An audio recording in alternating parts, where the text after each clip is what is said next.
തിങ്കളാഴ്ച രാവിലെ മുതൽ മേഖലയിൽ കടൽക്കയറ്റം രൂക്ഷമായിരുന്നു. വൈകുന്നേരത്തോടെയാണ് അതിതീവ്ര തിരമാലകൾ കരയിലേക്ക് അടിച്ചു കയറിയത്.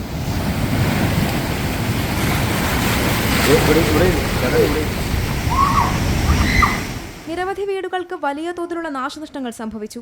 പല വീടുകളുടെയും അടിത്തറകൾ പോലും കൂറ്റൻ തിരമാലകൾ കുത്തിയിളക്കി. വീട്ടുപകരണങ്ങൾ പലതും ഒഴുകിപ്പോകുന്ന സ്ഥിതിയുണ്ടായി. രൂക്ഷമായ കടൽക്കയറ്റത്തിനൊപ്പം കനത്ത മഴ കൂടിയായതോടെ പ്രദേശത്തെ റോഡുകൾ അടക്കം വെള്ളത്തിൽ മുങ്ങി.